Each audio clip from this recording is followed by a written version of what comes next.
तो alright guys भाई, आप लोगों ने अभी तक तो नो वे होम देख ली होगी। अगर आपने स्पाइडरमैन नो वे होम देखी है तो आपके दिमाग में भाई एक सवाल जरूर से चल रहा होगा कि आगे चल के अब फ्यूचर क्या होने वाला है अपने स्पाइडरमैन और वेनम का। अब ये तो भाई मेरे को भी नहीं पता कि क्या होने वाला है स्पाइडरमैन और वेनम के साथ, बट अगर फ्यूचर में इन दोनों की फाइट होती है तो कौन सा जीतने वाला है? क्या हमारे टॉम हॉलैंड का स्पाइडरमैन जीतेगा या फिर एडी ब्रॉक हरा देंगे स्पाइडरमैन को? तो चलिए आज के इस वीडियो में कंपेयर करने वाले स्पाइडरमैन और वेनम को। तो चलिए आज की वीडियो शुरू करते हैं। और वीडियो शुरू करने से पहले अगर हम चैनल पर नए हैं तो चैनल को सब्सक्राइब करके बेल नोटिफिकेशन जरूर से प्रेस कर दीजिएगा, क्योंकि हम ऐसे ही मार्वल से रिलेटेड वीडियोस लाते रहते हैं। तो सबसे पहले हम लोग बात कर लेते हैं दोनों ही कैरेक्टर के ओरिजिन के बारे में। बात करते हैं वेनम के बारे में। तो वेनम एक सिम्बियोट है जो कि दूसरी प्लैनेट से बिलोंग करते हैं, मतलब वो अर्थ का नहीं, वो एक मतलब अनफॉर्चुनेटली आ गया था अर्थ पर। एंड उसके बाद भाई उन्होंने भाई तबाही मचाना स्टार्ट कर दी। एंड जो वेनम है, वेनम वो उसको जीने के लिए एक होस्ट की ज़रूरत होती है जो कि एडी ब्रॉक है। अभी उसने एडी ब्रॉक को चूज़ कर रखा है। एंड एडी ब्रॉक वेनम के लिए एक बहुत अच्छा होस्ट है, बिकॉज एडी ब्रॉक जो है वो फिजिकली बहुत पावरफुल है। एंड बात करें हम अपने वेनम के होम प्लैनेट के बारे में, तो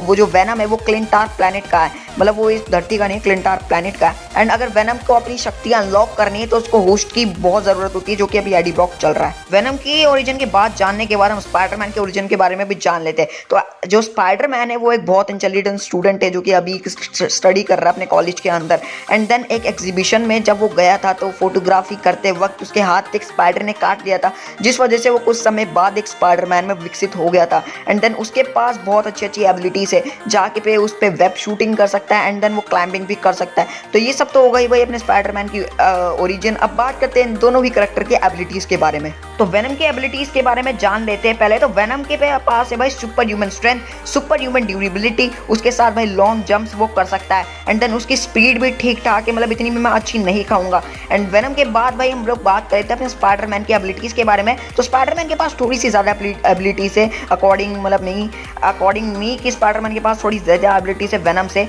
तो हम बात करें स्पाइडरमैन की एबिलिटीज के बारे में, तो स्पाइडरमैन के पास है super human strength, super human durability, उसके साथ साथ भाई उसकी स्पीड जो है वो वेनम से ज़्यादा है। एंड उसके साथ साथ वो बिल्डिंग पे स्क्रॉल कर सकता है, उसके पास वेब शूटिंग है एंड एक्सेट्रा एक्सेट्रा, बहुत सारी पावर है। मैं बताना बैठूंगा ना एबिलिटीज स्पाइडरमैन की तो भाई वीडियो बहुत लंबी होने वाली है। अब एबिलिटीज की बात कर लेते हैं एंड देन अब इन दोनों कैरेक्टर को हम कंपेयर करना स्टार्ट करते हैं। अब हम लोग बात कर लेते हैं दोनों ही कैरेक्टर की स्ट्रेंथ के बारे में। तो सबसे पहले स्पाइडरमैन की तरफ चलते हैं। स्पाइडरमैन में बहुत ज़्यादा स्ट्रेंथ है।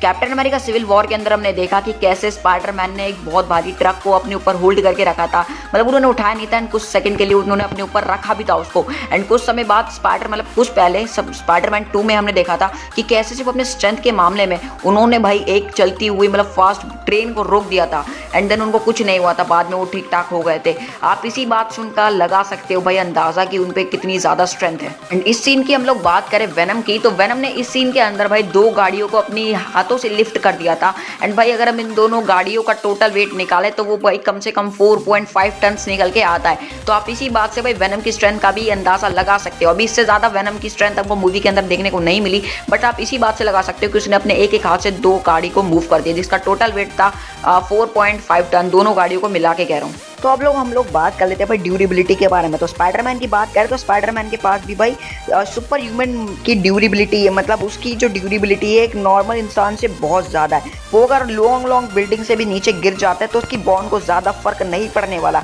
इतना ही नहीं, इस सीन के अंदर उसको एक ट्रेन ने हिट कर दिया था, बट वो कुछ समय बाद ठीक क्यों हो गया था। एंड देन इस सीन के अंदर उसके ऊपर भाई एक पूरी की पूरी बिल्डिंग गिर गई थी, बट वो फिर भी उस बिल्डिंग के ऊपर से निकल के आ गया था। तो आप इसी बात से भाई ड्यूरेबिलिटी का मतलब अंजाम लगा सकते हो कि कितनी ज़्यादा ड्यूरेबिलिटी है अपने स्पाइडरमैन के पास। तो भाई ड्यूरेबिलिटी के मामले में वेनम भाई स्पाइडरमैन से आगे निकल चुका है, बिकॉज वेनम की बात करें तो वेनम जो है वो स्पाइडरमैन से ज़्यादा ड्यूरेबल है। इस मतलब बहुत सारे सीन के अंदर हमने देखा था कि वेनम को बहुत ज़्यादा घायल हो गया था, बट वो फिर भी कुछ ज़्यादा ही समय नहीं लिया एंड वो कुछ समय के अंदर ही ठीक हो गया था। तो उसका हीलिंग फैक्टर भी जो है वो वेनम का वो स्पाइडरमैन से ज़्यादा है।